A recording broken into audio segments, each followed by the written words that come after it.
Good afternoon. Hi, this is Carmen Lopez, Director of College Horizons, and welcome to our webinar that is going to feature the 2012 hosts of College Horizons, Kenyon College, and the University of Pennsylvania. We're going to go ahead and begin, and there's several opportunities for folks to participate in the webinar through a question and answer session. So I'm going to go ahead and move us along here.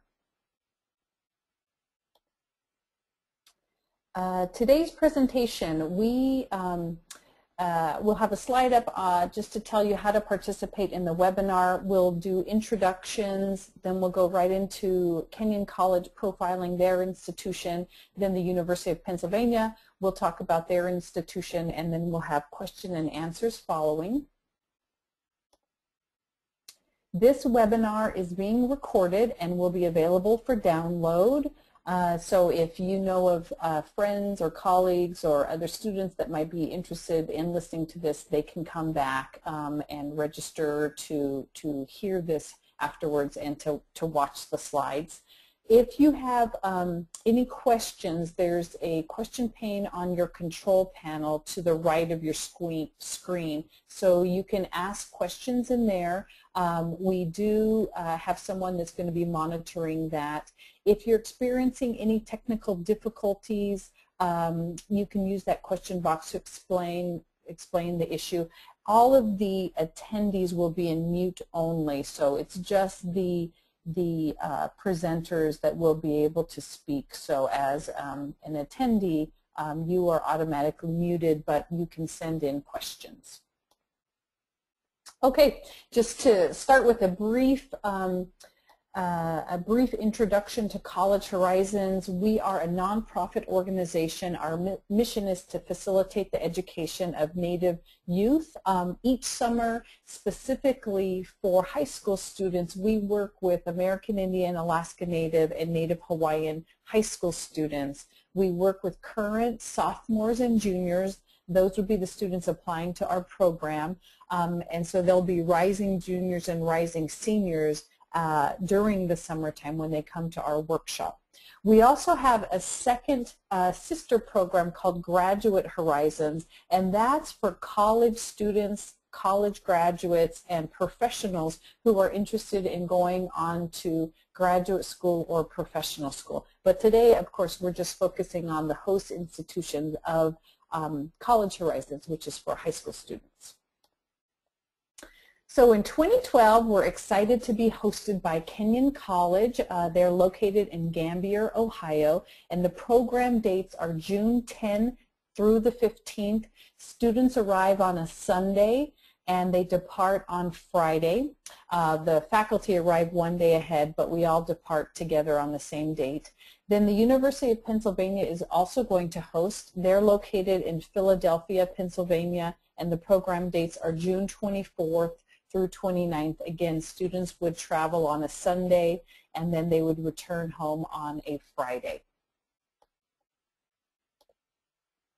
For the introductions today, again, I'm Carmen Lopez, Director of College Horizons. I come from the Navajo Nation, and my family is from a little area called Forest Lake near Black Mesa, Arizona. I grew up between Kayenta and Farmington, New Mexico. I went on to do my undergraduate degree at Dartmouth College. I majored in history. And then later I went on to teach at the Native American Preparatory School, which is where College Horizons was initially founded by Dr. Whitney Laughlin, the college counselor at NAPS. So my history and experience with College Horizons starts at the beginning. And then I came to direct College Horizons just recently in the last 3 years. And prior to that, I was the director of the Harvard Native American program, and I did my master's work at the Harvard Graduate School of Education. And then I'd like Adrienne Amador, the assistant director of admissions at Kenyon College, to say a little bit about herself. Hi everyone. Like Carmen said, I'm Adrienne Amador. I graduated from Kenyon in 2009. I was a math major and humanities concentrator. I also swam on the varsity swim team and was a community advisor at Kenyon. I'm originally from Atlanta, Georgia, a first-generation college student. My parents are Filipino and American, and so it was really great to be the first one to go to college and set an example for my younger brother. I found College Horizons last year. I was a member of the faculty, and I'm really excited to be hosting it at Kenyon this year. Thanks, Adrienne. Tina Frogoso is the Assistant Director of Opportunity and Access, and she's also the Coordinator of Native American Recruitment at the University of Pennsylvania. Hello, everyone. I am Nanako Kwanape from Bridgeton, New Jersey. Grew up in New Jersey. For my undergraduate education, I went to Princeton University and studied anthropology. Actually did work on oral histories of my tribal community. I went on to graduate school at Stanford and continued my work in anthropology. I'm really excited to be working in Native American recruitment as part of the University of Pennsylvania and working with our Native at Penn program. But also was really excited. I spent 2 years in College Horizons as a faculty presenter. Great. Thank you, Tina. And then I'd also like to introduce Megan Redshirt Shaw. She's an admissions counselor and the former undergraduate chair of the Natives at Penn.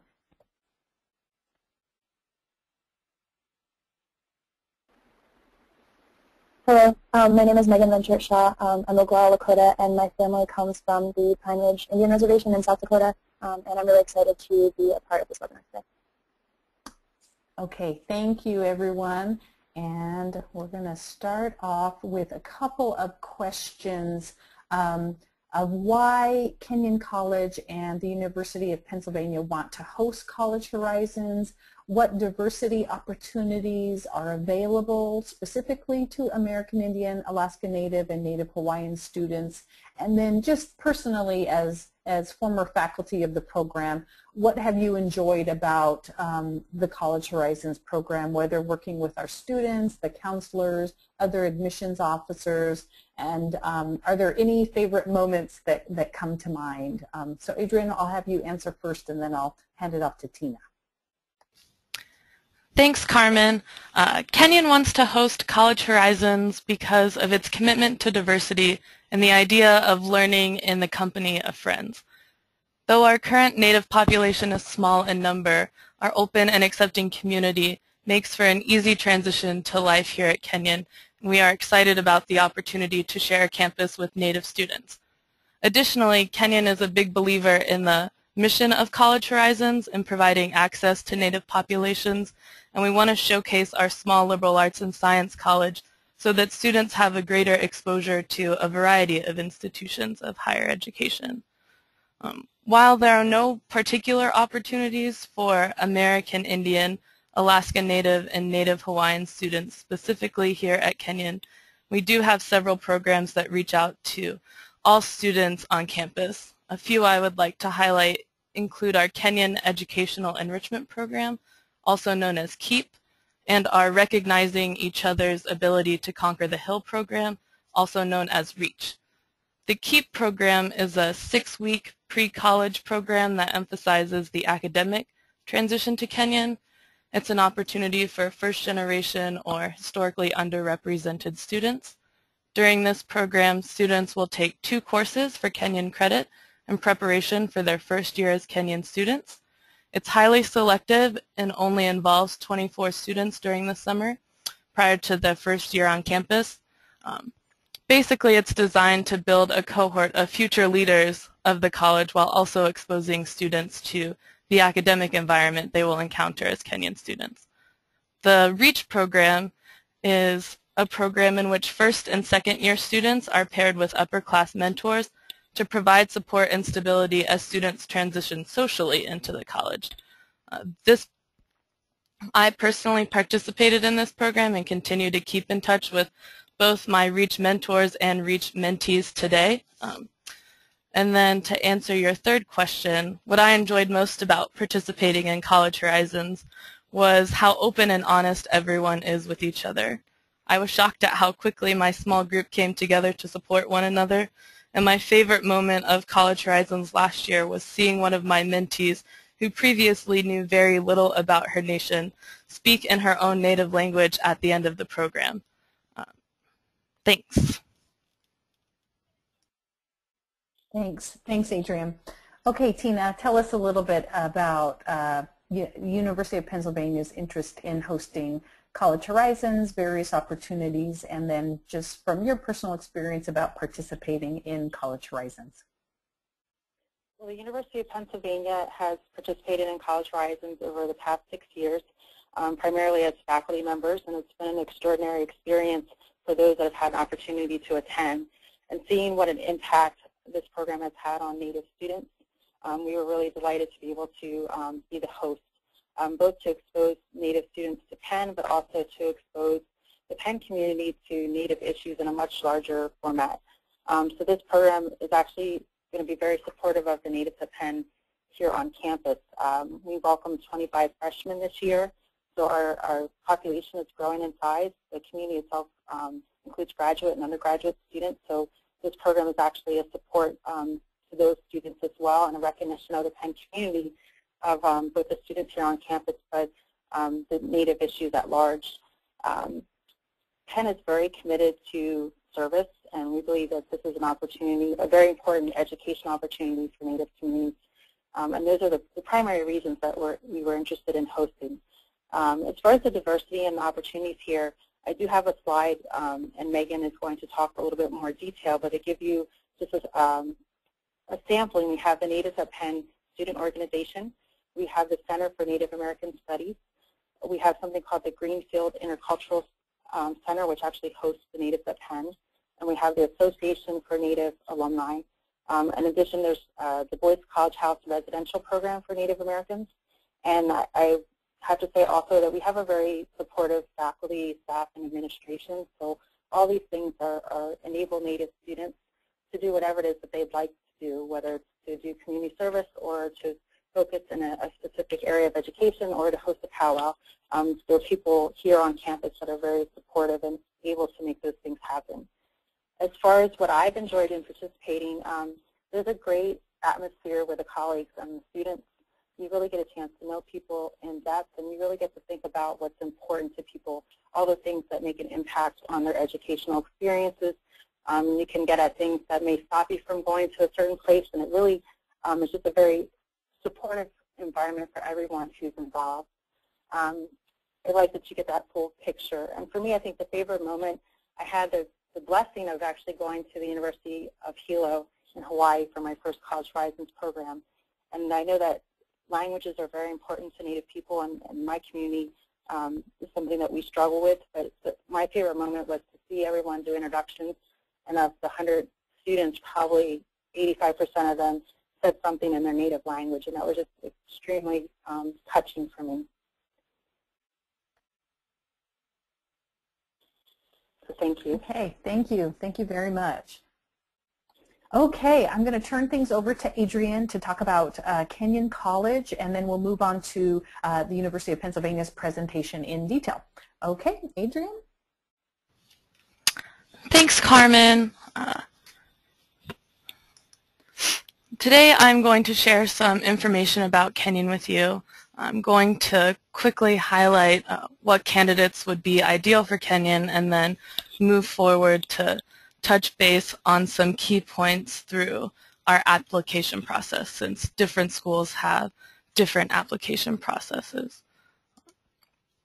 First, Kenyon is a small private liberal arts and sciences college located in rural Ohio. While we take pride in the fact that nearly every state is represented on our campus and that we have over 40 countries represented in our student population, diversity at Kenyon means so much more. The diversity of thought and background at Kenyon is astounding. Our open and accepting environment, as well as our collaborative emphasis in learning, really allows students to be themselves. We do offer 35 majors and 18 different academic departments, and a flexible curriculum that has no clearly defined core. Kenyon is a place where the individual takes ownership of his or her own education and allows you to really explore areas of interest. You would be in good company with some of our famous alums, Paul Newman. If you watched the NCAA basketball tournament last March, you saw one of our recent alums, Shaka Smart, a history major at Kenyon, coach the Virginia Commonwealth University. So that would be the company that you would keep if you decided to come to Kenyon College. What else? Kenyon is a place where we take learning seriously, but we don't take ourselves seriously. You will not be anonymous here. With a student-faculty ratio of about 10-to-1, you are guaranteed opportunities to work shoulder to shoulder with world-class faculty members. Our average class size is only about 15 students, so there's no back of the classroom. In fact, if you sit in the back, you'll probably get asked to participate even more. Because we are a strictly undergraduate institution, the focus of the faculty and administration is on you, the undergraduate student, meaning that all of your classes are taught by professors. 99% of them hold PhDs or terminal degrees in their field, so you're not learning from graduate students. My favorite aspect about the Kenyon faculty, though, is that they really take the time to get to know you at Kenyon. You work with them on research, you eat meals in their homes, you babysit their kids, you watch their dogs. Since many of them live within just a few miles of campus or on campus itself, they are really involved in the lives of their students and in the life of the college in general. Like your professors, you too should be involved in the college life. Kenyon has over 160 clubs and organizations for you to join, ranging from very athletic clubs and intramural sports like the basketball teams or ultimate frisbee, to academically focused clubs like the physics club that's notorious for bungee jumping Barbies off of one of our third-story bridges. So basically, you have a lot of options to choose from, and I encourage you to explore them. Another integral part of life at Kenyon is your relationship with your peers. Since our campus is purely residential, meaning that everyone lives on campus all 4 years, you really get to know your peers on campus. This also means that housing is guaranteed all 4 years, and we factor in the cost of housing as part of our financial aid packages. Essentially, this is an intimate learning environment where you'll be known for your triumphs in the classroom and in our community. Now that I've told you a little bit about Kenyon, what is there about you that fits with Kenyon? Students here challenge themselves and are eager to join this community of scholars. Kenyon will teach you to tackle the issues and problems we as a society will encounter in the future. You will learn to read well, to write incredibly well, as writing is emphasized across our curriculum, to think critically, and to analyze data and information. You will acquire a skill set valued by employers, graduate and professional schools, and be prepared to lead a value-driven life. So if you're interested in learning with a community of open thinkers and incredibly talented and enthusiastic professors, you should consider adding Kenyon to your list. In order to make sure that you are best prepared for a Kenyon education, I've included a profile of last year's admitted class. As you can see, the average high school GPA was a 3.75 on a 4.0 scale. Our SAT mid-range for each component is about a 600 to a 720, and the middle 50% of applicants admitted to Kenyon scored between a 28 and a 31 on their ACT. We recommend that during your time in high school you take 4 years of English, 4 years of math, ideally up to calculus, 3 years in a single foreign language, 3 in science, including biology, chemistry, and physics, 3 years in social studies, and 1 year in fine arts. Certainly there are exceptions to this, but when you're applying to highly selective schools, you should make yourself as competitive as possible. At the end of the day, though, what we really want is people who are enliven our community, take pride in being a member of this community, and hope to strengthen and enrich it. We know that Kenyon isn't for everyone, so expect to be known and recognized here. This is not a place where you can hide or where you would be a number in a crowd. Our community values your time here, just as you should and will.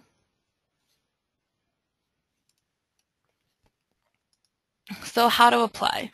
Kenyon is a member of the Common Application, which is accepted by 390 institutions. We also have our own Kenyon supplement, which is just 3 short answer questions. Stress short answer for you more so than for me. so that you don't have to feel like you need to write 3 additional essays. This supplement is asked by Kenyon admissions officers only and is for us only. As you're filling out your application, make sure that you're being thoughtful in your responses and really getting to know yourself. So what's involved in the Common application? Basically, the Common App has your biographical data, testing information, a list of activities and extracurricular involvement, a short answer, which I would encourage you to spend a lot more time on than it appears because many students are careless with that response and we can tell. Also a personal essay, be yourself, don't give us a term paper, don't lecture, just show us who you are, show us something that we can't get from the rest of your application. Parts of the application that are provided by others would be a secondary school report and transcript. If there are issues, please let us know and we will help get those from your school. A teacher evaluation. Kenyon only requires 1 teacher evaluation. We encourage you to ask a teacher from your 11th grade year who teaches in a full academic subject rather than someone who had you early on in high school. We also require a mid-year grade report. Don't wait on that one. We want to make sure that you're doing well in your senior year, so just because colleges are mostly looking at your first 3 years in high school, don't slack off in 12th grade either. Other factors we consider during our admissions process. First and foremost, how you will fit with our community. I hope you get a sense that community is very important to us at Kenyon and we want to make sure that you fit in well. Are you someone who thrives in a small community? Do you want to be known? Do you like Ohio? Do you like the idea of getting involved and getting to know a lot of other people? Ways to assess this fit include showing interest, coming to College Horizons at Kenyon, attending visit days, contact your admissions officer to ask questions or plan a visit if you like what you've heard. If you're excited about Kenyon, or any college for that matter, you should try to schedule an interview with an admissions officer or an alum if they offer them, so that we can get to know you even better. We also accept any supplementary materials you feel like sending, which includes art and music portfolios, creative writing samples, and non-academic recommendations. These can come from tribal leaders, coaches, extra teachers, pastors, or anyone else who you feel like can really show us who you are. Finally, you might wonder how you will fund your college education. At Kenyon, we promise to meet 100% of your family's demonstrated financial need. This financial aid is guaranteed all 4 years, and for students participating in College Horizons, we guarantee a loan-free package. In order to apply for financial aid, we need the CSS profile available on the College Board website and the FAFSA. We also have some merit-based scholarships available, but there is no extra application for them. They're highly competitive and go to the top 10 to 15% of our admitted pool on average. Dates that you should remember in the admissions process for Kenyon: Early Decision 1 and Early Decision 2. Early Decision 1 is November 15th. Early Decision 2 is January 15th. The advantage of early decision is that you get to know our decision earlier, but it is a binding agreement that says that Kenyon is your #1 school. And so if you want to consider other options later, be able to compare financial aid packages, I would not recommend early decision. Our regular decision application date is the same as early decision 2. We just notify students at a later time.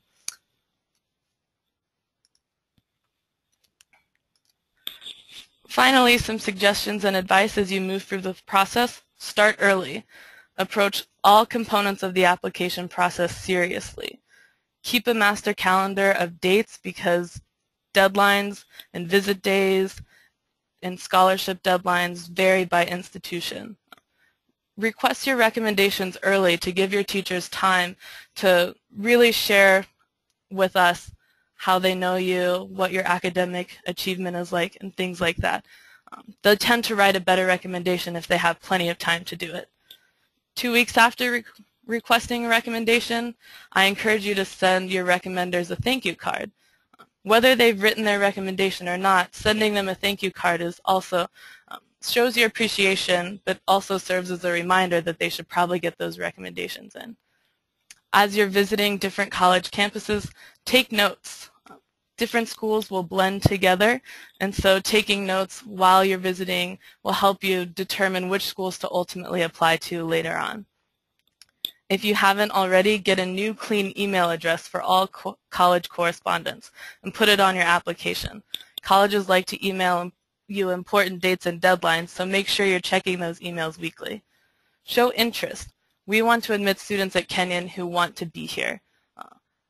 I loved Kenyon so much because I was a part of a community of people who were just really excited about Kenyon.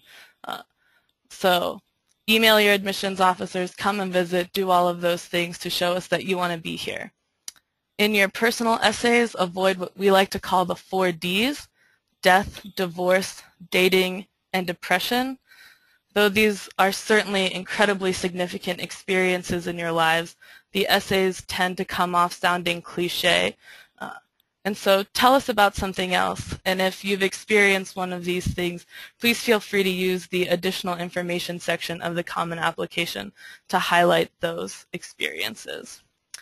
Keep in touch with people in the admissions office or anyone else you've met on campus. We actually have an area where community members can show input on applications as well, so get to know as many people as you can while you're on your visit. Enjoy the process not only of applying to College Horizons, but also in searching for and finding the perfect process, or the perfect college. Thank you very much.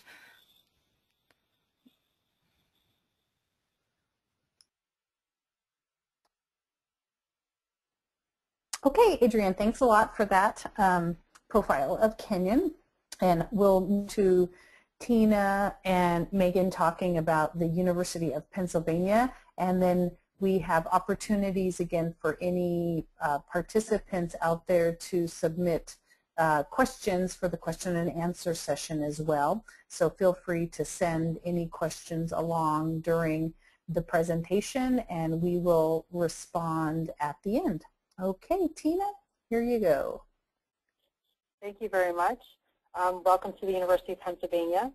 PENN, as we like to call it. PENN combines in one institution opportunities for pre-professional education while at the same time exploring the liberal arts and sciences. So you don't have to have one and sacrifice the other. It's a very flexible curriculum that enables talented students of all backgrounds to make an impact on their world. Benjamin Franklin founded the University of Pennsylvania in 1740. You may know him from being a founding father of the United States, drafting and signing the Declaration of Independence. A lot of the inventions that have changed our world were from Benjamin Franklin. And he believed that everyone had a right to a practical and a well-rounded education. And that's the reason that he established the University of Pennsylvania, and that's the legacy that, part of his legacy that we try to continue. He believed that it was the great aim and end of all learning was service to society. So you'll find a common theme throughout the courses and the opportunities here at Penn that we're really invested in communities and taking our skills and our gifts and contributing to the society at large. Benjamin Franklin came to Philadelphia at the age of 17 and had very little, money, family, or formal education, and he was really able to use his talents to transform not only himself but also his local community and, like I said, to make this impact on the world. And we're kind of looking for students who have that same type of mentality, who really want to push themselves and their peers and the university itself to be a better place. And so Franklin's vision is alive today, connecting theory and practice. The Penn Compact is something that was created by our current president, Amy Gutman, to really keep Benjamin Franklin's legacy alive. There are 4 pieces to that Penn Compact. The first has to do with increasing access, so regardless of whatever racial, ethnic, socioeconomic, whatever your academic interests are, Penn is looking for students from all different backgrounds who want to go in all different places. Our promise to you is we want to make sure that you have access to the resources here. We want to enable you to reach all of the schools. So if you want to take business classes and nursing classes, and be an engineer. All those things are open and flexible to you, as well as taking classes in our graduate schools. We're looking for a diversity of students, so there's not just going to be, as I like to say, one make and model of student. There's going to be different profiles for different people, and that diversity is going to make an impact both in your classes, but also in your free time when you're with your roommates, when you're having a meal. This diversity of students is going to make an impact on your learning environment, but also the things that you do after you leave Penn. We want to make sure that we have access and enable you to have access to resources. So there's study abroad. There's financial aid available for study abroad. You can be a football player who's in nursing school and still have time in your schedule to do this study abroad. And we think that it's important for you to be able to come to a university and be able to, if there are internships and research and things available, that you're able to actually do those things. We also want you to be able to pay for your education. So we offer a no-loan policy, meaning that students that are receiving financial aid are not going to have a loan as a part of their financial aid policy. So that would be the increasing access component. The next piece is integrating knowledge. Penn is known probably best for being a place of interdisciplinary study. So we have the 4 undergraduate schools, College of Arts and Sciences, the Wharton School of Business, the Nursing School, and the Engineering School. In addition to that, we have 12 graduate schools, and all of that's located on one urban campus. So you can, like I said, it's a flexible curriculum. You don't have to go a very long way to take part in these other courses. It's a unique place for interdisciplinary work. We have a lot of majors. Probably half of our majors are interdisciplinary.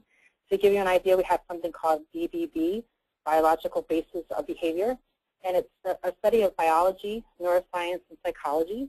So instead of looking at those 3 disciplines as separate majors and minors, you're actually looking at those 3 areas and also the conversation between those areas. And so that's what we mean when we're talking about interdisciplinary study.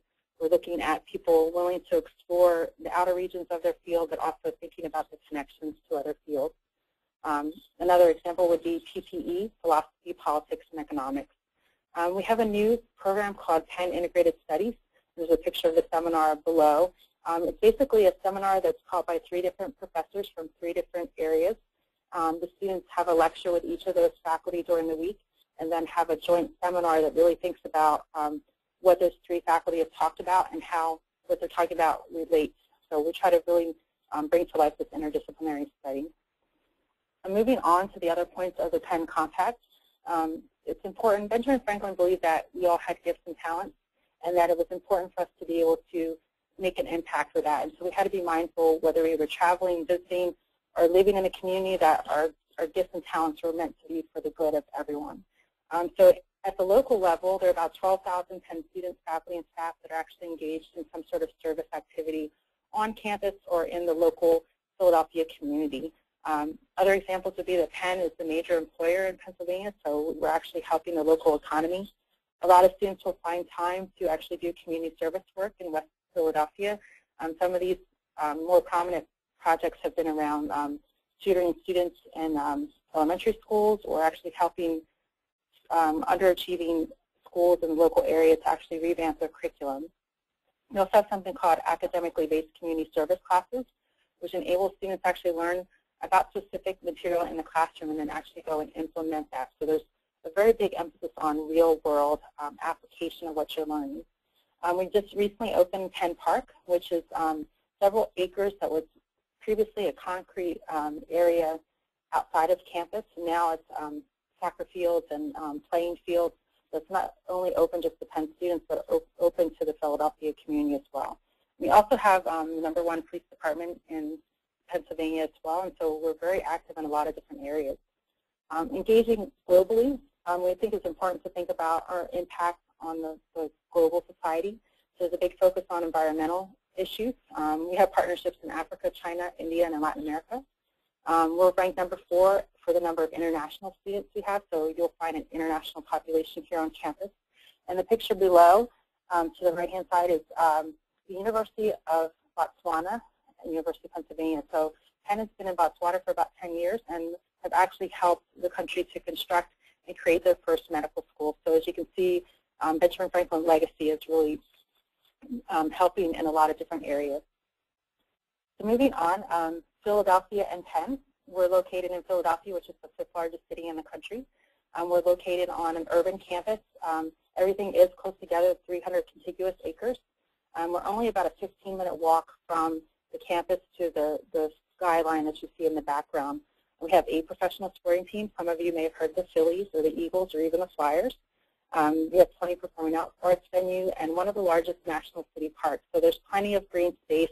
Hopefully you can see that from some of the pictures. So you have an opportunity to experience the outdoors but also be a part of an urban environment. It's especially useful for students to be able to use the city as part of their classroom, whether it's for internship opportunities or service-related elements or just what they do on an evening or a weekend. Penn is very much a citizen of Philadelphia, and Philadelphia is very much a part of Penn. And noteworthy too, Penn and Philadelphia are located on traditional Lenape or Delaware Indian homelands, and the Lenape people are incorporated and honored and a part of actual Penn ceremonies and things here on campus. One unified university. So Penn thrives on open exchange of ideas and considers, even though it's a large place, that it's one university, one campus. We're a member of the Ivy League. They're the 4 undergraduate schools: College of Arts and Science, the Wharton School of Business, the Engineering School, and the Nursing School. There are 4 teaching hospitals right here on campus. There are 165 research centers, 21 libraries, 6 cultural resource centers, as well as the Museum of Archaeology and Anthropology and the Institute of Contemporary Art, to name a few. There are about 10,000 undergraduate students and 10,000 graduate students, and that's actually considered a medium-sized school, and we're co-ed. All 50 states are represented, and about 106 countries are on campus. There are over 4,000 faculty. There is a 6-to-1 student-faculty ratio. 92% of our students are going to graduate in 4 years, and about 43% of the freshmen this past year identify themselves as Black, Hispanic, Asian, or Native American. And as I said before, about 14% are international students. So moving on to the 4 individual schools, the College of Arts and Science is the heart and soul of Penn. Every student on campus is going to take about 40% of their classwork in the College of Arts and Sciences, so they're not isolated into one of the 4 programs. So you're going to have a strong foundation of liberal arts and sciences. So you really could take your education in a lot of different areas. It's really meant to help students to have a broad exposure, a depth of knowledge, to really be engaged in whatever profession that they choose. There are about 55 different majors, instruction in over 40 languages. If there's a language that we don't offer that you're interested in, you only need 5 students to sign up for this class with you, and the university will actually go and find a native language speaker to come to campus. So there's unique opportunities and unique resources that help you to shape your curriculum and what actually happens here on campus. So there are 2,000 of the 3,000 classes taught every year are taught through the College of Arts and Sciences. You have an opportunity to major and minor. We have something called sector requirements, which require students to take in their first 2 years classes in specific areas like arts and letters, the living world, history and tradition. These are meant to give you that strong foundation, but also about 30% of the students that come in will do exactly what they said they were going to do on their application, which means probably 70% of students that come to school will be exposed to something else and decide that they want to take a different path. And we believe that these sector requirements give you this foundation, but also give you the flexibility to make these changes for yourself. The Wharton School of Business is the second school here. There are about 500 students will come in every freshman class. It was the first business school in the world, and it's the only standalone undergraduate business school in the Ivy. It's known for having 4 years of a business curriculum, but also having 4 years of a liberal arts curriculum at the same time. So students that want this flexibility. There are about 20 different concentrations. Some of them are going to be traditional, like finance and marketing. Others are going to be meant to keep up with our changing world. So we have things like social impact and responsibility or global analysis. Penn believes on a hands-on approach. We're looking for leadership, communication, and teamwork in our applicants, but also looking to develop those same qualities once the students are here on campus. There's a picture here of students who are in a class called Management 100, which is a core freshman class, and it's meant to give you an opportunity to work with 4 or 5 of your peers in a nonprofit in Philadelphia. And so you get a chance to learn what it's like to be a leader, to figure out what skills you already have, but most importantly, you have a chance to bring that experience into the classroom while you're actually learning material. So it's a give and take and, like I said, a real-world application of what you're learning in the classroom. So Penn, we focus on leadership and communication, and calculus is required as a prerequisite class for admission into the Wharton School of Business. The Penn Engineering School is the next school I'd like to talk about. There are about 450 freshmen that come in every year. To be an engineer basically means to create something that did not exist before. And so students are earning a Bachelor's of Science in Engineering or a Bachelor's of Applied Science. So about 36% of the people in the engineering school are women, as opposed to 20% national. So it's a great place to be a female engineer. There's a heavy emphasis on design, and all students are required to complete a senior design project. It's the only school that we have where all students are going to do something similar to a senior thesis or the senior design project. There's a flexible curriculum, so you have an opportunity to study abroad. You can take classes across the other schools, and there's a unique partnership between the college. So students can very easily do majors and minors in the College of Arts and Sciences while at the same time doing majors and minors in the engineering program. Calculus and physics are two requirements in order to be admitted into Penn Engineering. So it means that you need to have those classes sometime during your high school or the summer before you come into college to be able to be admitted into the program. The students in this slide are working in a computer graphics lab, and they're working with a motion capture system. So this is used for 3D special effects, animation, and computer graphics. And turning to Penn Nursing Science, there's about 90 students that come into every freshman class. It is the only traditional nursing school in the Ivy League. It's a fully integrated science, clinical, and liberal arts curriculum. What this means is you're going to get the hands-on experience in real hospitals and clinical settings. At the same time, you're going to be have that same liberal arts foundation that everyone else is going to have on campus, and there's a very strong science component. Students are going to start their clinical rotations in their sophomore year, and we have amazing technology. There's something called Simulation Man or Simulation Robot. Penn was the first university to have that. And we have what's called SimMan 3G right now. These robots are really interesting because they're programmed with specific types of the crisis situations, and students have a chance to figure out what to do to make their mistakes before they actually go into the clinical setting and actually are working with real patients. This is the only nursing school in the country that offers dual degrees, enable students to pick up minors. There's also a nursing and a pre-med option, so if you're not quite sure what you want to do, but you know that it's healthcare, strongly encourage you to take a look at the nursing program. You have an opportunity as a nurse to do a study abroad program, which means that you could actually practice healthcare in other countries, which is an amazing opportunity. And we have something called sub-matriculation, which is available to all students on campus, and it basically enables you to do a master's program in 5 years. So you basically cut a year off, graduate with an undergraduate and a master's degree in the 5 years. And about 80% of our nurses students will actually do this during the time that they're here on campus. And now I'd like to turn the conversation over to my colleague who's going to talk about the Native community here at Penn. Hello, everyone. Again, my name is Megan. Hello, everyone. Again, my name is Megan Redshirt Shaw, and I graduated from the University of Pennsylvania this past May and was the undergraduate co-chair of Natives at Penn for 3 years. So I'm just going to talk a little bit about our Native student organization.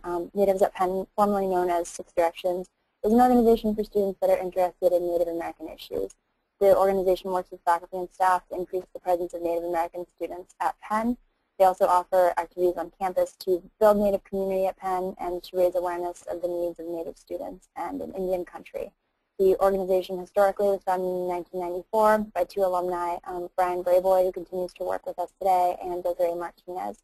NAP this year welcomed 25 new Native American freshmen. We actually have a board of 7 who are helping to plan our events this year. We are moving into our 3rd year hosting the annual Penn Powwow, which has been really exciting. And if you look there on the left-hand side, that was actually our first annual powwow. We held it in the middle of College Green. It was really rewarding and exciting experience for us to be able to have this cultural event, particularly because we are located on Lenape land, and to have community members come and celebrate this with us was really exciting. Currently our board represents several different nations. I'm from the Oglala Lakota Nation. We have students that are coming from the Southwest, the Midwest, and it's just really exciting for us to be able to continue to build this community today.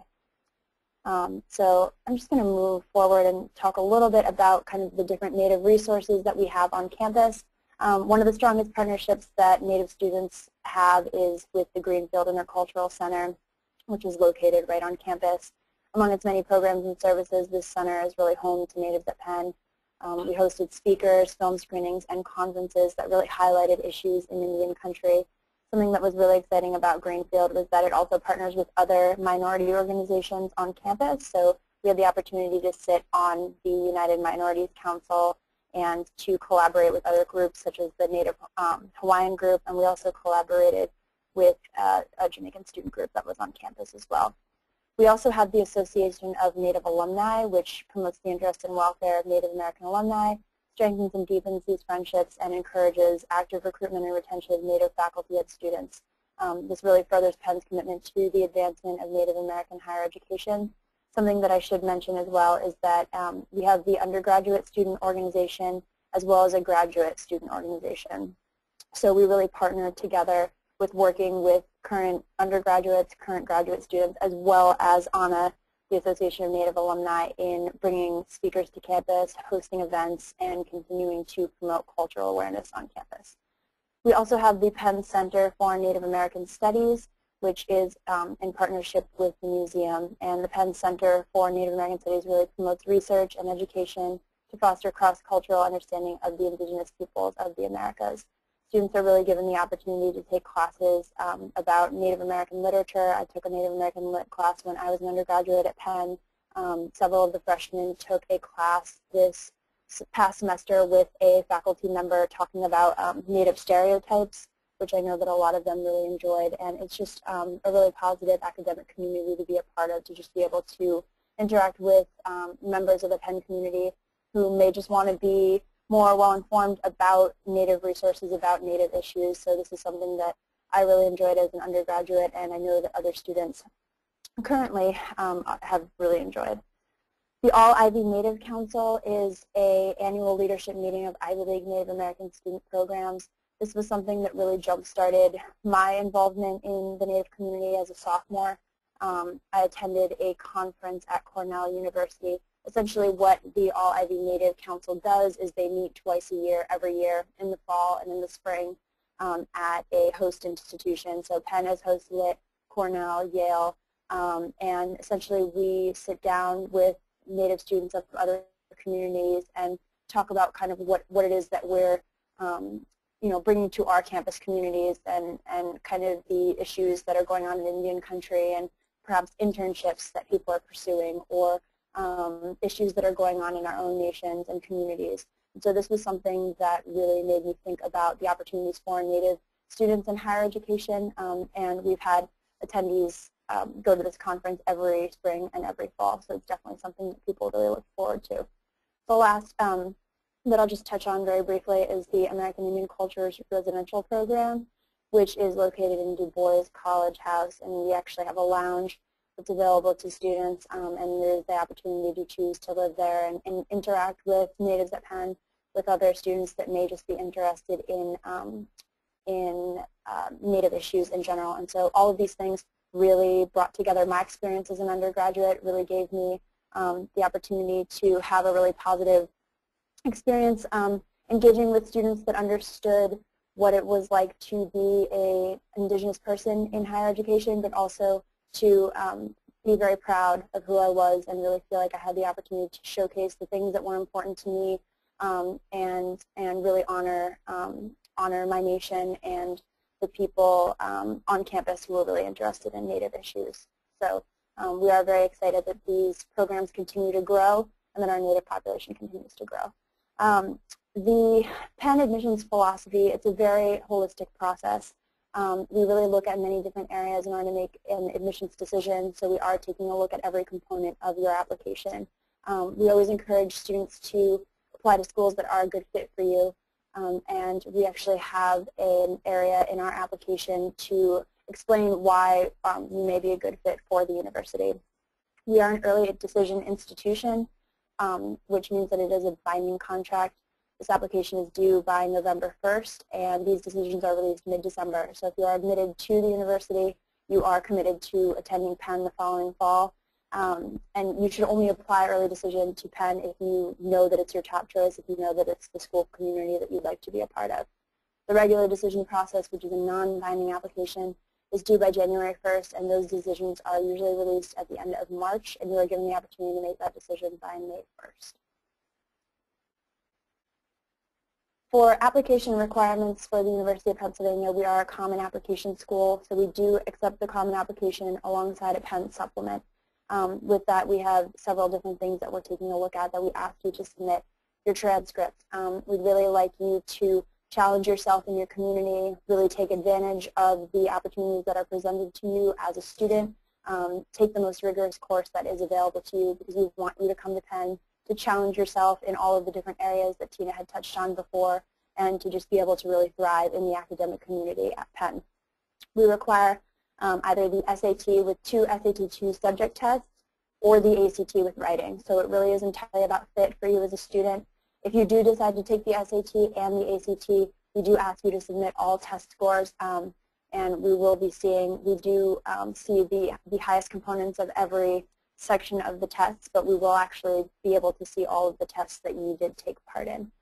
We also ask for, in terms of recommendations, a report from your guidance counselor, who will really be able to speak to you in the context of your school community, kind of what kind of a leader you were, how active you were, how you were in the classroom, and then on top of that, 2 teacher recommendations as well, who will really be able to speak to your involvement in the classroom and to the grades that we would have seen on your transcript.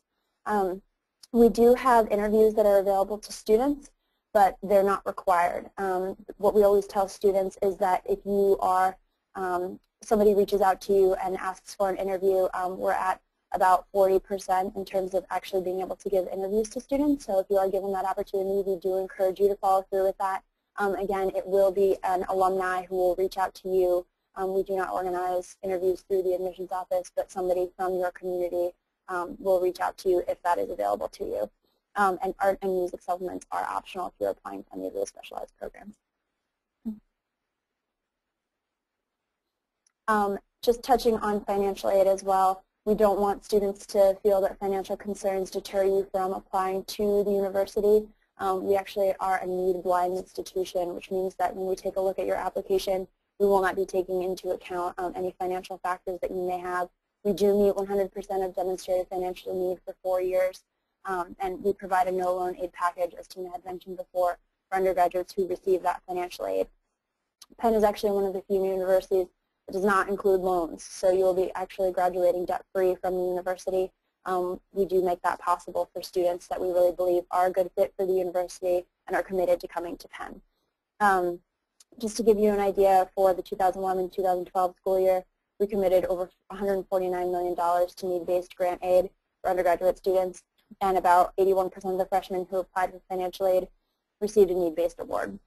And then a typical family with income less than $40,000 will not pay tuition, fees, room and board at Penn, which is at nearly $57,000 value.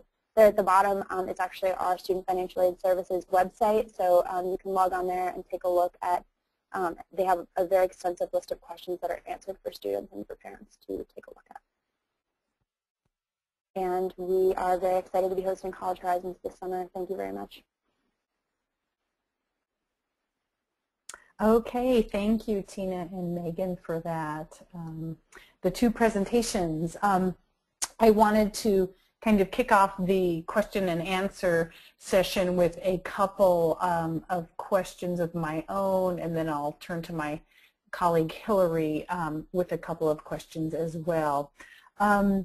And some of my questions you have touched upon in your presentation, but one of the things that oftentimes students at College Horizons ask, or other Native students ask about, are visitation programs or fly-in programs. So if you could speak to both of those opportunities at your institutions, and whether that is maybe if they're a sophomore or a junior in college, or I'm sorry, in high school, and they're still a prospective applicant. And then the second kind of fly-in sometimes are if a student is admitted to your campus, is there an opportunity to come and visit for special weekends to see if that school is indeed going to be that right fit and that right feel?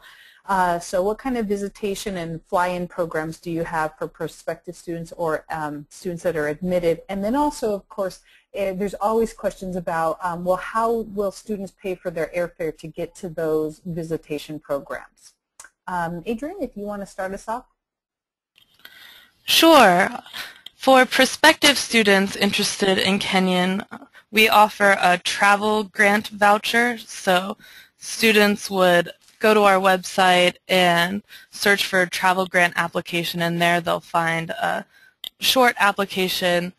We need a copy of the student's transcript. It can be an unofficial copy, so they don't have to pay for extra transcripts to be sent to our school or anything like that. And then we ask them why they want to come to Kenyon on a travel grant.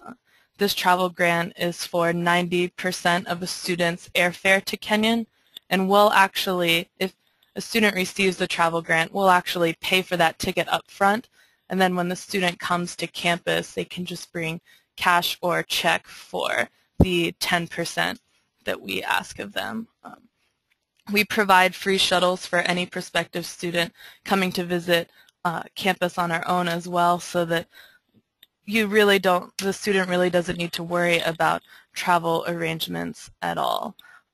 We plan all of that and just communicate with both student and parents so that everyone is on the same page. These travel grants are available for seniors only. We do have 2 specific visit programs that are targeted to issues of multiculturalism on campus, and those are in November and December each year. They're the only programs where prospective students are allowed to be on campus on a Saturday night, so they're 3 days long, and all students on campus during those programs will also have the opportunity to interview with an admissions officer. But aside from that, travel grants can be used at any point in time during the school year, so students have a lot of flexibility if they're not able to attend one of our Cultural Connections programs. Regarding admitted students, we actually will fly out an admitted student and a parent so that your family can see what Kenyon is like as well. I think it's a really great opportunity because when you become a member of the Kenyon community, your whole family also becomes a member of that community as well, and we really want parents to be able to see our institution and help students make that decision. So even if you've already visited on a travel grant, if you're admitted to Kenyon, you then have the opportunity to visit any time during the month of April on a different travel voucher. Okay, thank you, Adrienne. And Tina, what's offered at University of Pennsylvania? For students that are interested in looking at Penn's campus, the university has an information session Monday through Friday, either at 10 o'clock or 1 o'clock in the afternoon, so students are able to come with their families and be a part of that, as well as experience a tour of campus. When students are seniors or intending to apply to campus, there's an opportunity for them to stay overnight, so they can make individual arrangements to say they want to come in the fall and stay overnight with somebody who was in the history department, for example. Those type of arrangements are things that the families would do on their own. All the information for visiting the campus is available on the website. We have a new program that's called Penn Early Preview, or the PEP program. This is for juniors and seniors. There's an application process involved with this. Generally, the recommendations are coming from your counselor, so people from College Horizons or people that we're working with will actually nominate you for this visitation on our campus. And as part of that, we will fly you out here to the program, take care of your accommodations while you're here, and introduce you to all of the opportunities that are available educationally with the cultural organizations. Whatever, we want to give you a nice presentation of Penn. So this is a PEP program usually in the fall, and it's a new program for us, and so from year to year we're still, those programs change a little bit.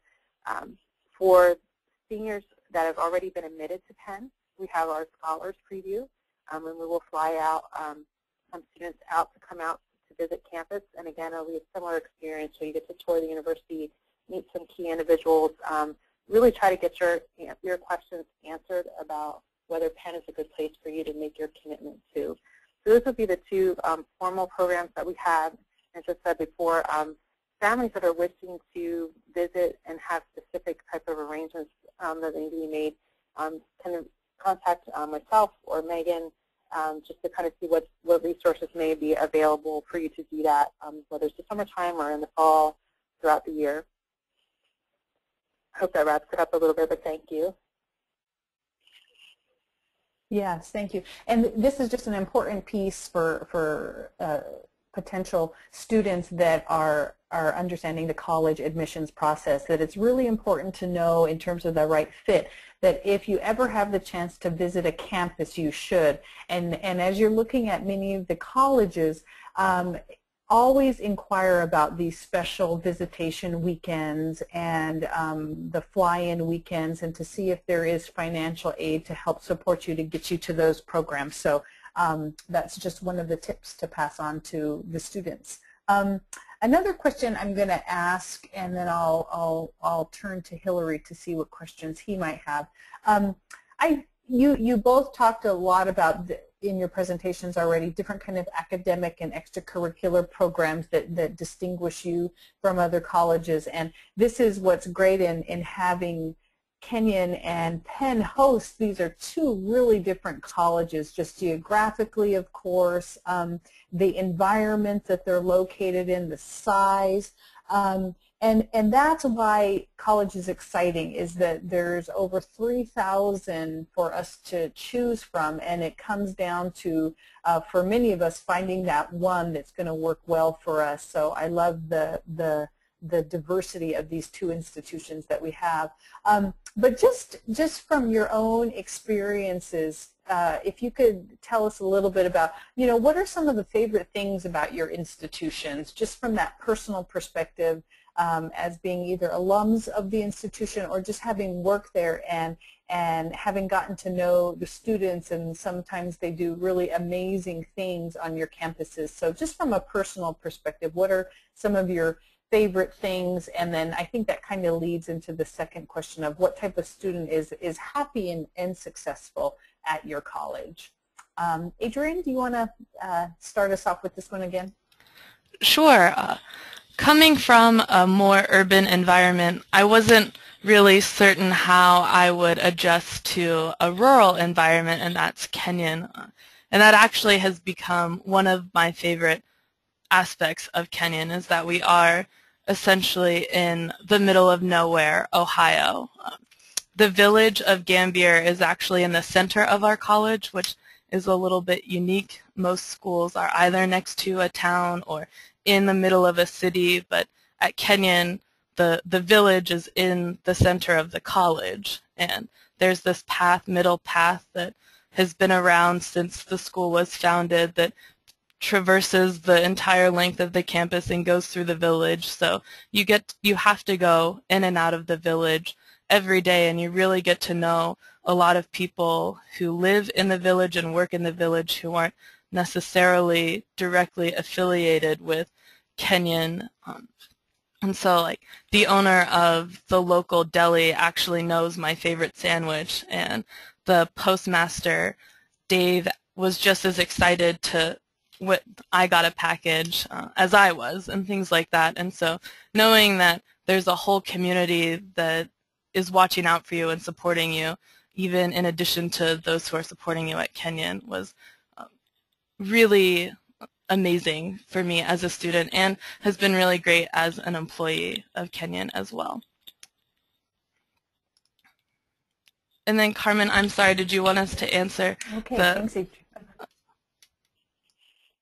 Yeah, related to that then, if the happy, students that you find happy and successful, just again, as you've worked in admissions and as you've been a part of the campus and community life as well. Sure. The happiest and most successful students at Kenyon are people who are self-motivated and self-directed. They are willing to explore different areas academically and extracurricularly, but also people who, once they reach a point where they need help and guidance, are willing to seek out the help and guidance that they need.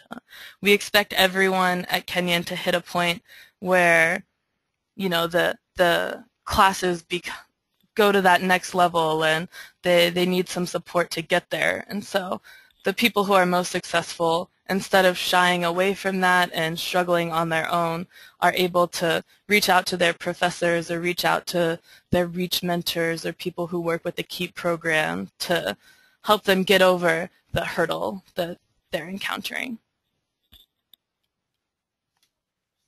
Thanks, Carmen. Okay, thanks, Adrienne. Okay, Tina, do you want to answer both of those questions about the favorite things about your institution and then students that you find happy and successful on your campus?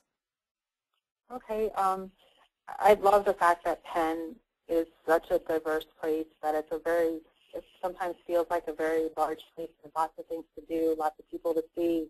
If you have an idea, there's likely to be somebody here on campus that's involved with that. And yet it still feels like a community. So even just looking at the Natives at Penn organization, the undergraduates are very connected to the graduate students. You know, all of those people are going to meals with people that are on staff on campus.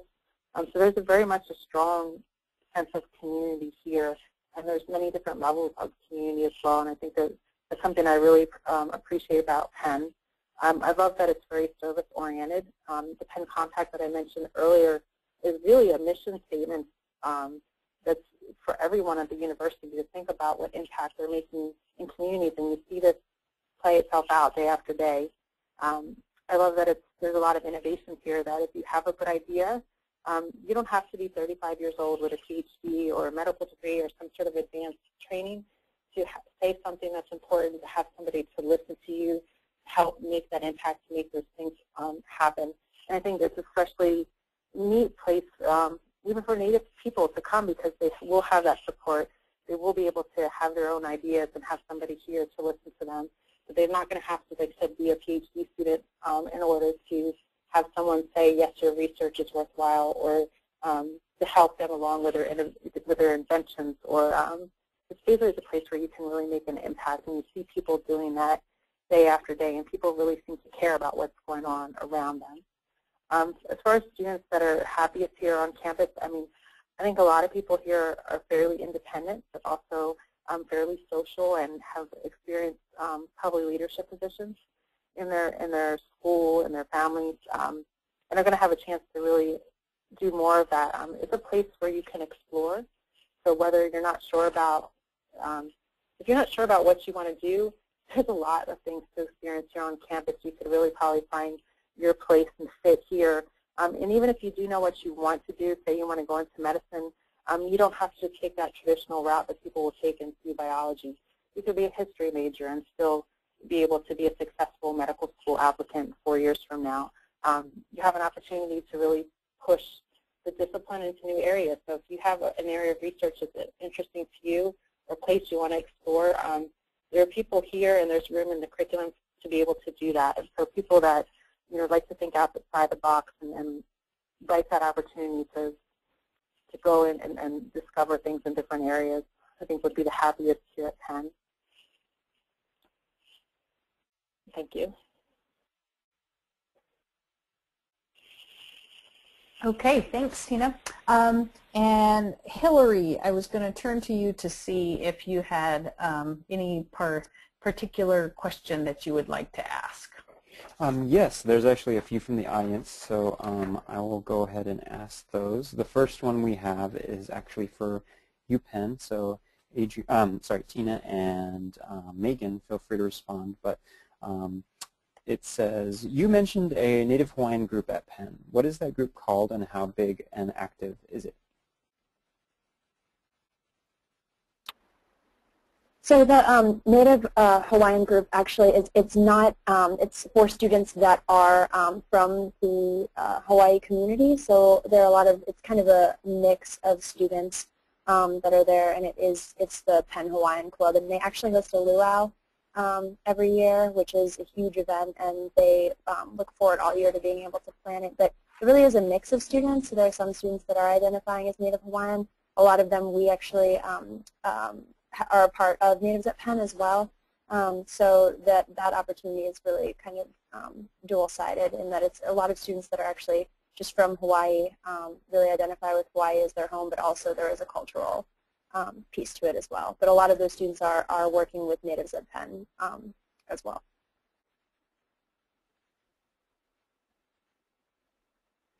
Great. So the next question is for Kenyon, and it is, what is there to do for fun? What do people do for fun in Ohio? People in Ohio have a lot of fun. The beauty of Kenyon is that all of the activities are right on campus, so during any given weekend, about 99% of the students are on campus participating in something. Kenyon students really love to perform. So last year alone, we had about 30 different productions in dance and drama. So just about every weekend there was a new play or a show to go and see. People at Kenyon like a cappella a lot. I think people in college like a cappella, and so there's usually an a cappella concert to see. We also have a lot of athletic events that people will go to on any given night of the week. We bring in guest lecturers and guest speakers. Second City, which is an improv comedy group based out of Chicago where actors like Tina Fey got their start, kicks off our school year every year for us, and that event is free and open to the entire community. All events at Kenyon are open to the entire community, and so it's another great way to interact with students, professors, and community members. Thanks, Hillary. Great. Our next question is a general question for both of you. It's, do underrepresented students feel accepted and thrive on your college and respective campuses? So we'll have, how about Adrienne? You can go ahead first. Coming from an underrepresented background, I definitely assimilated into Kenyan life very easily. I employed some of the services that are offered by our Office of Multicultural Affairs and used the REACH program and things like that. But the beauty of Kenyon is that there really isn't a typical student, and so it's not like any one person from any given background stands out. People really are very friendly here in Central Ohio and very welcoming. Different points of view are encouraged on campus, and there's a general curiosity that is inherent in Kenyan students so that they really do want to get to know one another.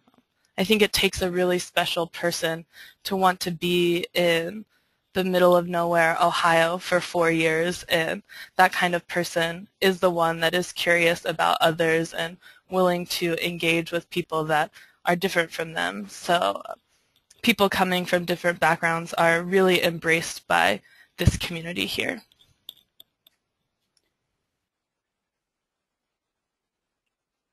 Coming from the Penn undergraduate perspective, I think one of the most amazing feelings is just being able to be a part of a community that is really accepting and that is actually really excited about hearing your story. And I think coming from the undergraduate perspective and then being given the opportunity to work in admissions, and just being able to really tell students that I always felt like I had a place to have my voice be heard. And you know, having a lot of friends who are Native, but who are also of other underrepresented backgrounds, I think that we all were just so excited to be able to be part of a community of learning where everybody had a different story and where everybody's story mattered and built them as a person.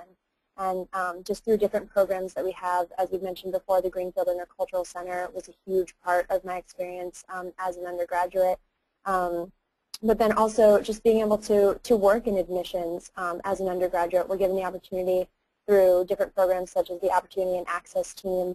There's actually a student board. They refer to themselves as OATS. And they come and they sit with the admissions office and they talk to them about being underrepresented students and about kind of ideas they have about increasing these access populations, what was important to them as undergraduates, what's important to them now as students, what really helped them in making the decision that Penn was their first choice. And I think that in kind of being a part of a community like that, you grow. And my pride in myself and my confidence in myself only grew with the people that I was able to interact with at Penn who really supported all of the things that I felt like were important. And I think that a lot of my friends coming from similar backgrounds can say the exact same thing, that there are so many different opportunities. As Tina had mentioned before, there are a million different things that you can get involved with on campus, and everybody's just really excited to be a part of the Penn community.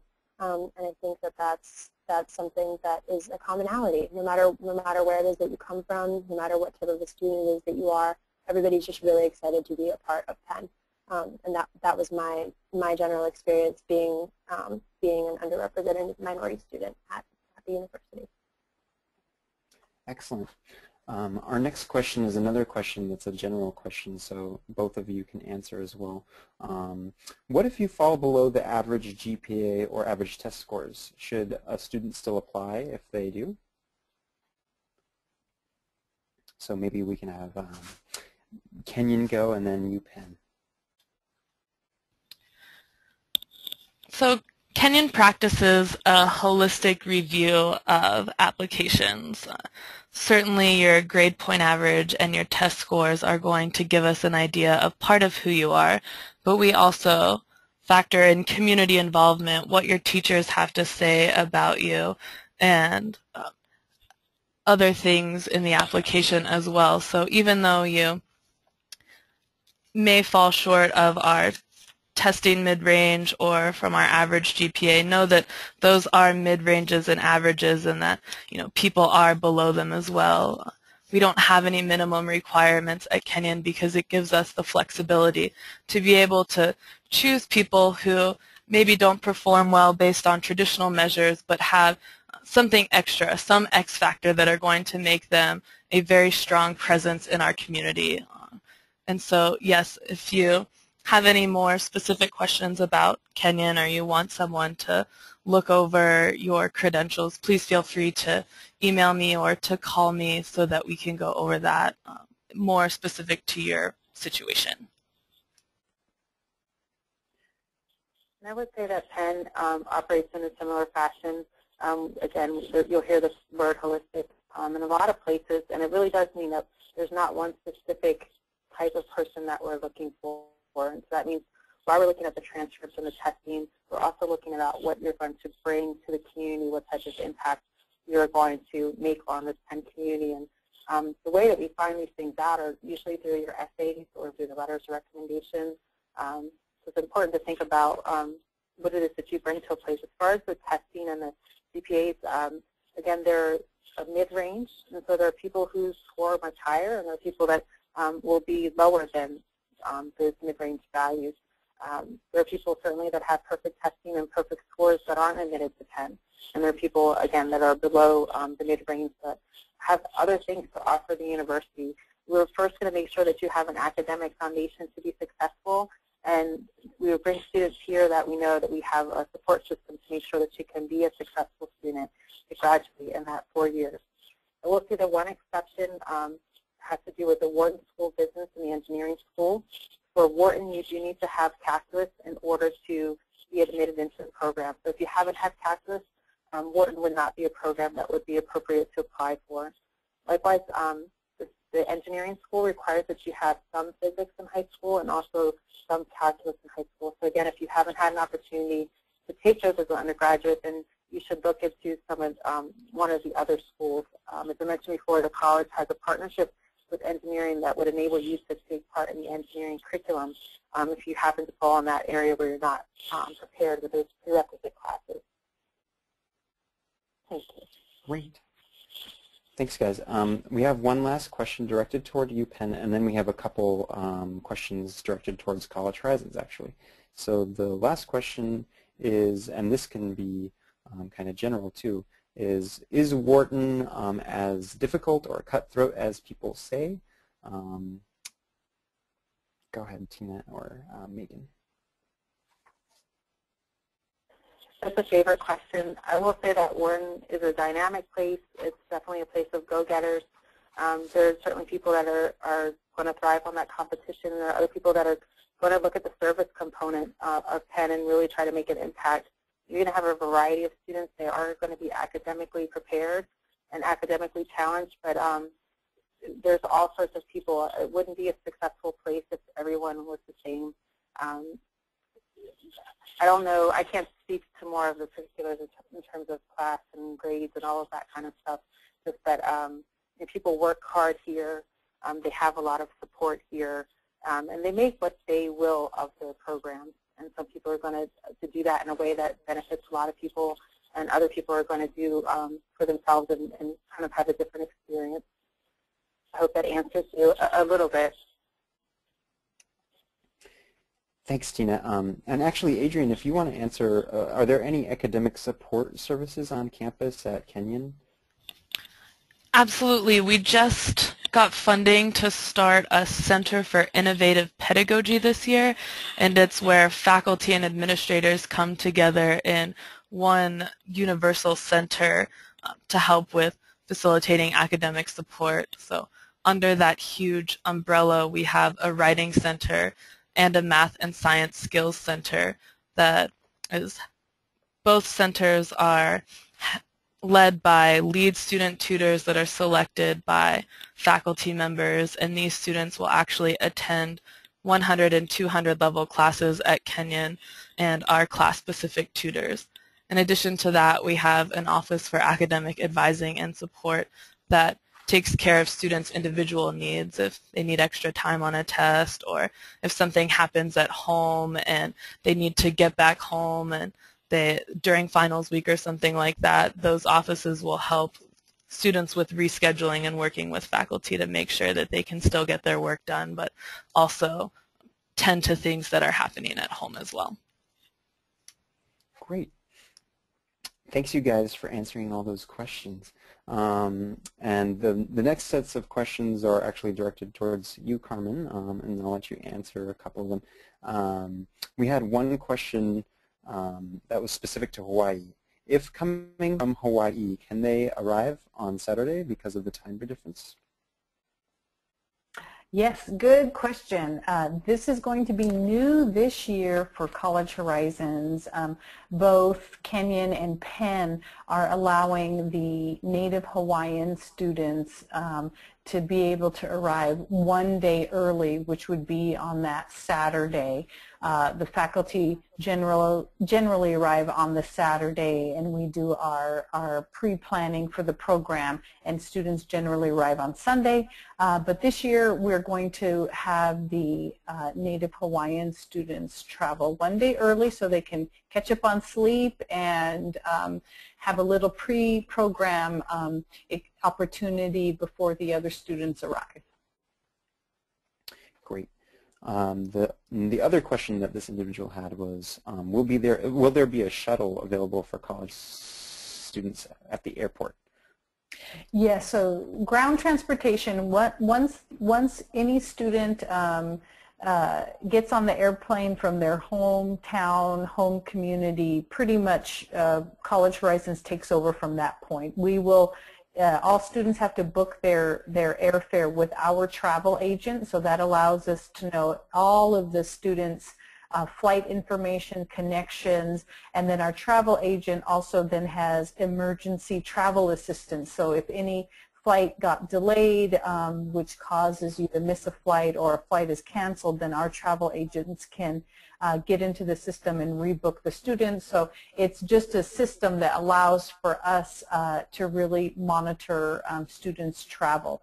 Once students are on their way to the program, we have a shuttle bus that will be picking up the students at the airport. We will have designated faculty with signs that say College Horizons, and then when students are admitted to the program, we have extensive instructions when they travel of what to do when they arrive, or if there's an emergency situation, what do they do at that point. So yes, we do take care of the ground transportation. Students flying to Kenyon would travel to Columbus, Ohio, to that airport, and that's about a 1-hour bus ride to campus.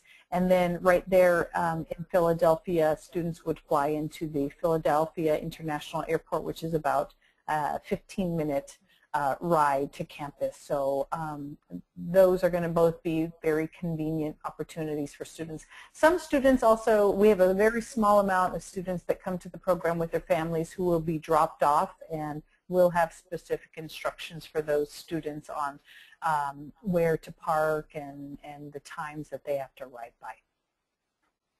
Great. And the last question, which is also for you, Carmen.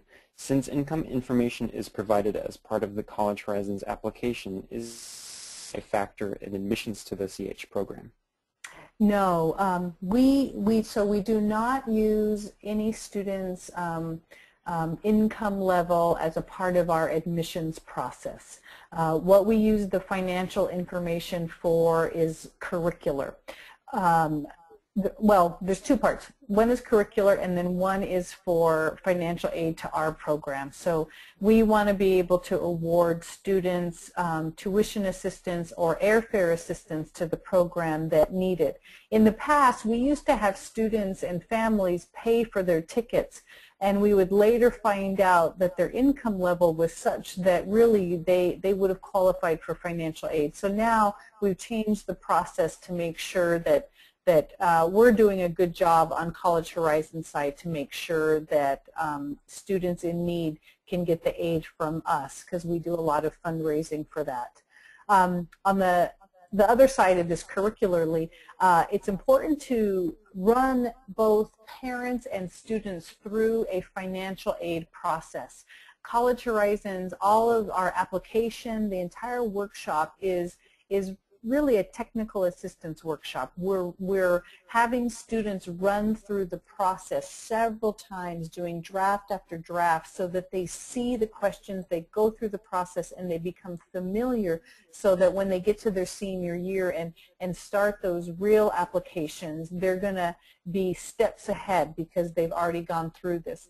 The same is true with the financial aid process. We need to expose parents to the process by saying, okay, parents, you need to get your tax information together and organize and share it with an external organization so that we can help you understand how financial aid works in the college process. So it's one, to get parents a little bit exposed and comfortable and organized around getting their financial information together. And then for the students too, at the program, we will run what's called, parents will complete a preliminary FAFSA, which is the free application for federal student aid. And from that, we will be able to help a student understand what their expected family contribution could be. What all of these words means is that at the program, we're going to help students target better what kind of scholarships or aid type that they're going to be qualified for. Will they be qualified for need-based aid or merit-based aid? So on the curricular side, this is what we use the financial aid information to help both students and parents understand as they move through the process in the future what kind of financial aid they might be expecting given their current financial situation. So that's kind of the long answer. The first answer is no, we do not use financial aid as part of our admissions criteria. And then the second part is that we do use it to shape our curriculum, and we do use it to expose both students and parents to the financial aid process for college. Okay, so I think I'm going to go ahead and close us out right now, and I'm going to allow Adrienne and Tina and Megan to share one last thoughts as we get ready to depart this webinar. But for the audience members, we want to let you know that the College Horizons applications, the deadline is coming up February 6th next week, and it needs to be postmarked by that date. Visit our website to download the application and look over all of the aspects of the application and what you need to put together. There's only one deadline to apply. Late applications will be placed at the end of the line for review, so we will only accept students on a space available basis. We have room for 200 students total at the program, so We think that it will be a competitive process this year. We had about 350 students apply last year, so we did have to turn away students who could have been admitted to the program just because we didn't have space available. There's a couple of websites here, Kenyon's as well as Penn's website if you want to take a look at it. And I just want to give again an opportunity to Adrienne and to Tina for any closing remarks. If there's any last bit of advice you want to give in particular to American Indian, Alaska Native, or Native Hawaiian students who would be considering applying to your institution, or if they are admitted, you know, how they could prepare themselves coming to your institutions.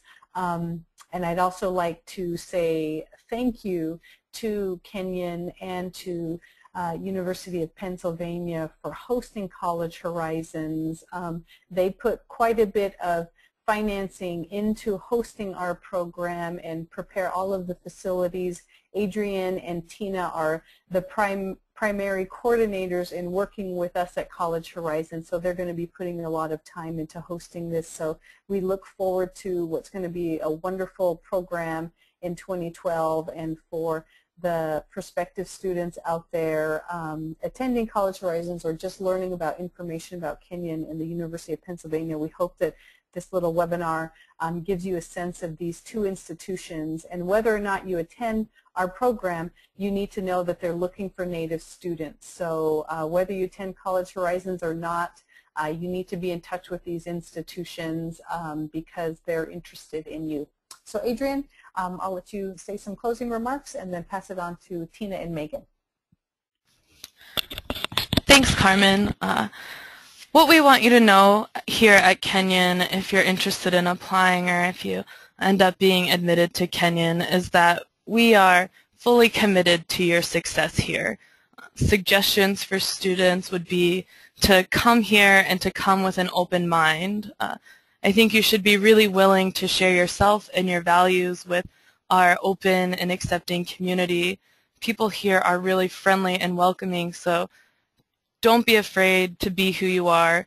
Try new things. We have so many different opportunities for you here on campus, both academically and extracurricularly. You may find a new major that you love, such as neuroscience or anthropology, areas that you may not have exposure to in high school. You may find that you are really great at juggling or unicycling in our juggling club here, or that you have a talent for cooking that was unexposed prior to coming to Kenyon. So really just be open and be honest with yourself, get involved with something both in and out of the classroom, and be bold. Finally, we'd like to thank Carmen and the whole College Horizons staff for giving us the opportunity to host College Horizons, and we're looking forward to seeing you guys and hopefully some of you out there listening in June. Thanks again.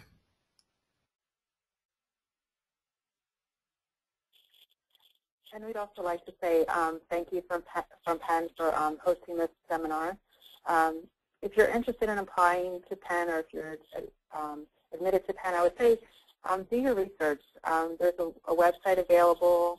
There are people here that can talk to you and go into depth about what your interests are. If you have questions about the application, go beyond what you think you know about places and really do your own exploration. It's great to get feedback from other people, but you may be surprised at what you find. I think that that's one of the things that I'd like to stress, is that it's important when you're deciding to go to college to explore a range of places, to go beyond what you think you know, so to do that research. And even after you're admitted, you're going to be looking at different financial aid packages. You want to ask the questions about, can I come and visit?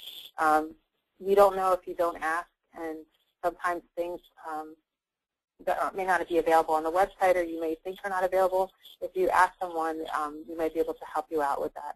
So another thing I want to talk about in the application process is it's really important to not sell yourself short. It's just one very simple place that I can think of. It's on the Common Application. people write out their activities, and sometimes people don't really talk about everything that they do.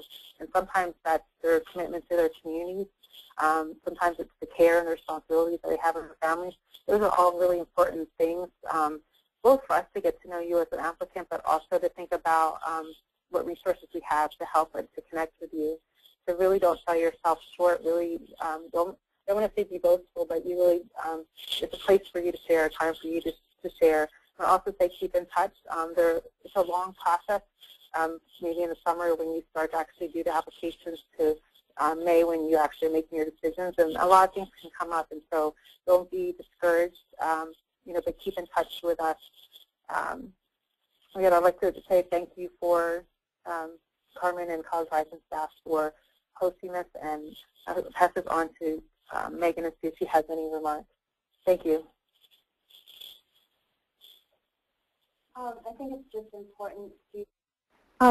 just important to emphasize the idea of just being really proud of where it is that you come from, of your families, and just being given the opportunity to honor your own communities and to come to these places of higher education and really take full advantage of these opportunities through College Horizons, and be able to meet a lot of different students from a lot of different places, I think would be the only thing that I would really add on to this. It's a really special program. I was telling Carmen earlier that I went to the first one when I was maybe about 7 or 8, and just to be able to see it continue to grow and continue to flourish is something that's really special. So I think just for students to come and just be really excited about the opportunities that are ahead. It's only the beginning. It's really only the beginning, so just to be excited for that.